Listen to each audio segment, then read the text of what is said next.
मैं B S Kushwaha स्वागत करता हूं अपने YouTube चैनल में। जैसा कि हमने कहा था, हम औसत का लास्ट पार्ट पढ़ेंगे आज, एवरेज। अभी हम क्वेश्चंस को थोड़ा सा अप लेवल पे लेके जाएंगे। तो एक क्वेश्चन हम यहाँ पे लेते हैं। पहला सवाल कहता है कि तीन संख्याओं में प्रत्येक दो के औसत निकालेंगे, उसमें तीसरी संख्या को यदि जोड़ दिया जाए तो जो मान प्राप्त होते हैं वो क्रमशः 34, 38 और 40 हैं। तो तीनों संख्याओं का योग और उनका औसत क्या है। तो इसका पहले बेसिक समझते हैं कि हम बेसिक क्या कहता है। बेसिक मतलब सवाल का मतलब है। सवाल कहता है कि मैं तीन संख्याएं मान लेता हूँ ए, बी और सी। तो ये कह रहा है कि a प्लस बी बटे 2 प्लस सी, दो के औसत में तीसरी संख्या को जोड़ दिया तो मुझे मिला 34। अगला है b प्लस सी बटे 2 प्लस a, ये किया तो मान मिलता है 38। उसके बाद कहता है c प्लस a बटे 2 प्लस b किया तो मान मिलता है हमें 40। सवाल जो चाहता है वो चाहता है कि a प्लस बी प्लस सी क्या है। तो इस चीज़ को समझते हैं कि हम यहाँ एलसीएम अगर इसका लेते हैं तो आगे जो हमें पार्ट मिलता है वो क्या होता है। यहाँ से मैं एलसीएम लेता हूँ तो मुझे मिलता है a plus B plus 2c बराबर, इस दो को मैं यहाँ मल्टीप्लाई कर देता हूँ। मल्टीप्लाई करके सिर्फ लिखना है, मल्टीप्लाई नहीं करो। सेम यहाँ होगा तो ये क्या मिलेगा, b plus c plus 2a बराबर 2 इंटू 38। अगला होगा c plus a plus 2b बराबर 2 इंटू 40। क्लियर। इन तीनों को अगर मैं जोड़ दूँ तो ध्यान से देखना, एक a, दो यहाँ पे और एक यहाँ पे, कितने हो गए टोटल 4a। 4 को मैंने कॉमन ले लिया। क्यों लिया, क्योंकि 4a मिलेगा, ऐसे b और 2b, 4b मिलेगा। सेम वे में 2c, c और c, 4c मिलेगा। बराबर इन सब में से दो कॉमन आ जाएगा और ये आएगा 34 प्लस 38 प्लस 40। क्लियर है। मैं इस चीज़ को यहाँ से हटा देता हूँ। आपको जो चाहिए वो चाहिए a प्लस बी प्लस सी। तो यहाँ से मैंने लिखा कि a प्लस बी प्लस सी बराबर है 2 इंटू, इन सब का मैं योग कर देता हूँ। तो इसका योग अगर आप लिखना चाहें तो योग करके लिख सकते हैं, या फिर अब इसको मैं सिंपल लिख रहा हूँ आपको बताने के लिए कि होगा क्या। वास्तव में हम इसका डायरेक्ट मेथड यूज करेंगे तब, डिवाइड बाय 4। तो इस 2 से ये 4 हमेशा कटेगा 2 टाइम। ठीक है। तो अगर मैं बात करूं योग की, तो तीनों संख्याओं का जब भी ऐसा सवाल आएगा तो उनका जो योग होता है वो दिए गए तीनों मानों का योग बटे 2 होगा। औसत की जब बात आएगी, औसत का मतलब होता है कि a plus B plus C by 3। a plus B plus C का मान ये है मेरे पास, तो 34 प्लस 38 प्लस 40 डिवाइड बाई 2, और इस पूरे में मैं 3 का भाग और लगाऊंगा तो बाई 6 हो जाएगा। तो यहाँ से मुझे मान मिलेगा, योग जो होगा, योग मुझे मिल जाएगा 112 बटे 2 56, और औसत जो हमें प्राप्त हो जाएगी वो हो जाएगी इस 56 में हम 3 का भाग दता देंगे तो पॉइंट्स में हमें मिल जाएगी ये चीज़।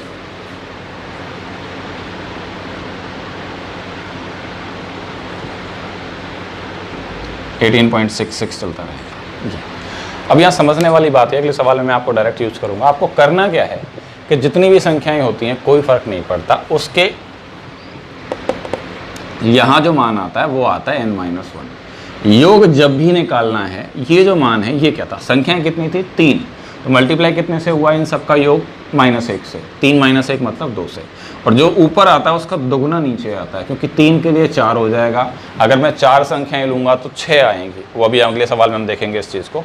तो यहाँ आपको क्या करना है, जब भी योग की बात आएगी तो इन तीनों का योग बटे 2 होगा हमेशा, और औसत निकालना हो तो उस योग में जितनी संख्याएँ हैं उतने का भाग और लग जाएगा।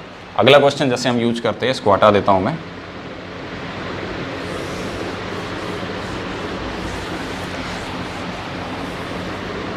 इस बार मैं क्वेश्चन की बजाय डायरेक्ट आपके सामने वैल्यूज़ लिखूंगा।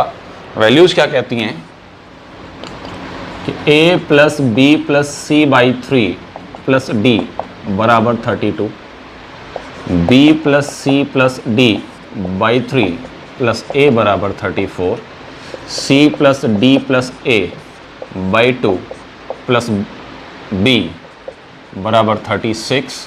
अब c रह गया आपका, तो a plus B plus d, sorry यहाँ 3 आएगा ये भी, बाई 3 प्लस c बराबर 38 हमने ये ले लिया। ये हमारा क्वेश्चन है। तो समझना ज़रा, 3D यहाँ से आएगा, सिंगल यहाँ से, सिंगल यहाँ से और सिंगल यहाँ से।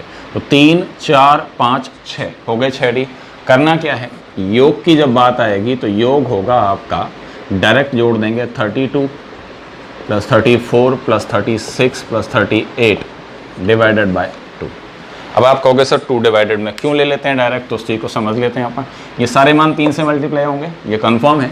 बटे में क्या आएगा, बटे में मान आएगा इन सब का टोटल। तो D कितनी बार आएगा, 3 बार यहाँ से, एक यहाँ से, एक यहाँ से और एक यहाँ से, टोटल 6 बार आ जाएगा। तो 3/6 होगा तो 1/2 वापस से आ जाएगा। औसत की जब हम बात करेंगे, इसका योग निकाल देते हैं हम पहले। 120 और 130 140 बटे 2 मतलब 70। अब औसत की जब हम बात करेंगे तो औसत क्या होगी, औसत होगी इस योग में कितनी संख्याएं हैं टोटल मेरे पास, 4 का हम भाग दे देंगे तो 17.5। ये आपके आंसर आते हैं। जब भी इस तरह के सवाल होंगे तो आपको बेसिक में नहीं फंसना है, आपको सिर्फ इतना याद रखना है कि जब भी ऐसा दिया जाए तो उनका योग जो होता है उन सब दिए गए मानों का टोटल डिवाइडेड बाय 2 होगा ऑलवेज। और जब औसत की बात आएगी तो उस योग में उतनी संख्याओं से भाग देना जितनी संख्याओं की सवाल बात करेगा। भाई छोटा सा कॉन्सेप्ट और समझते हैं। औसत का मतलब होता है प्रति वस्तु, प्रति व्यक्ति या प्रति किलोग्राम, मात्रा वात्रा कुछ भी। जब भी प्रति में कोई भी मान दिया जाएगा तो वो औसत होता है।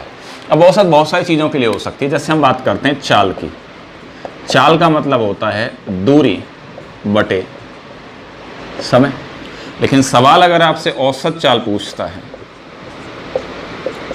तो जब भी आप किसी भी इकाई से पहले औसत का प्रयोग करेंगे तो उस इकाई 2 मानों से जिनसे मिलकर बनी है उन दोनों मानों से शुरुआत में आप कुल का प्रयोग करोगे। तो मैं कह सकता हूं कि औसत चाल होगी कुल दूरी बटे कुल समय।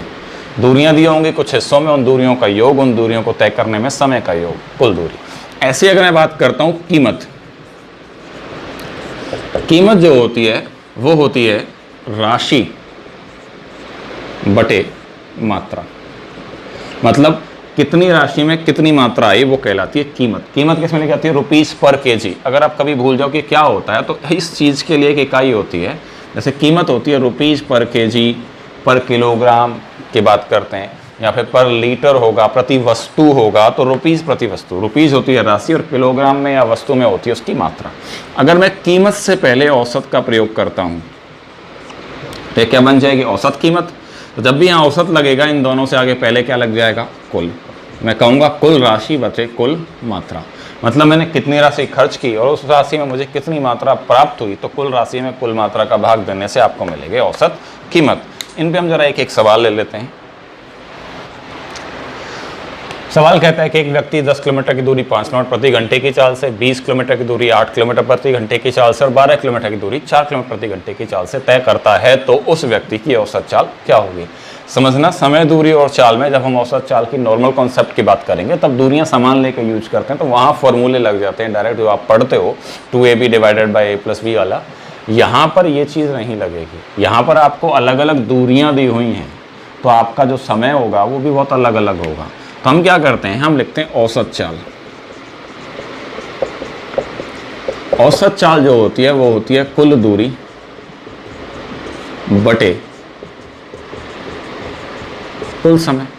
तो समझो जरा, कुल दूरी क्या है, कुल दूरी है 10 चला, 20 चला और 4 चला। तो 10 + 20 + 4 नहीं, सॉरी 12 चला, 10 + 20 + 12। अब बात आता है कुल समय की। तो कुल समय अभी तक मुझे नहीं पता है, आप ऐसा मत करना कि उनकी स्पीड को जोड़ दो। तो समय हम यहाँ निकालेंगे।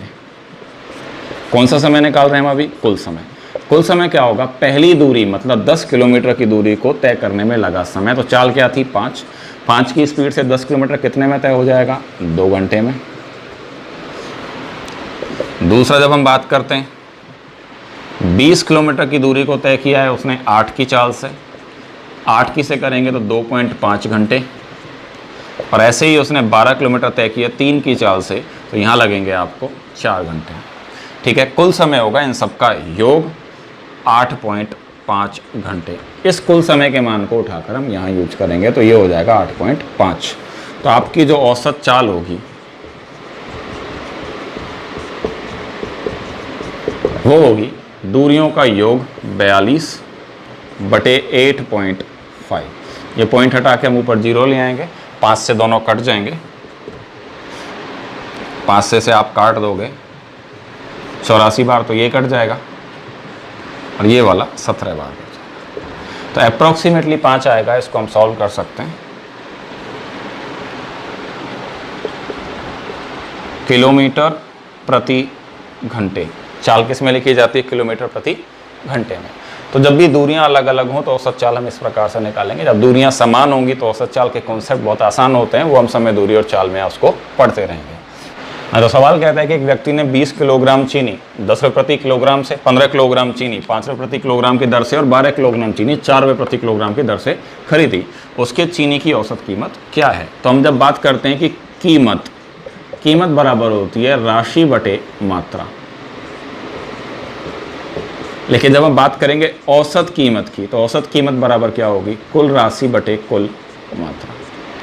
तो यहाँ समझो कुल राशि, यहाँ मुझे नहीं पता, यहाँ मुझे कुल मात्रा पता है, तो कुल राशि वाला पार्ट मैं खाली छोड़ देता हूँ। अभी मात्रा कितनी? 20 किलो, 15 किलो और 12 किलो। तो इसको लिख देते हैं 20 + 15 + 12। अब बात करते हैं राशि की। राशि कितनी खर्च हुई होगी? 20 रुपये प्रति किलो, 20 किलो चीनी खरीदी है उसने 10 रुपये प्रति किलोग्राम की दर से, तो राशि क्या होगी? 20 × 10 = 200 रुपये खर्च किया। ठीक है। दूसरा, उसने 15 किलो चीनी खरीदी है 5 की दर से 75 रुपीज़ की, और 12 किलो चीनी उसने खरीदी है 4 रुपये की दर से, तो 48 रुपीज़ की। तो कुल राशि क्या हो गई आपकी?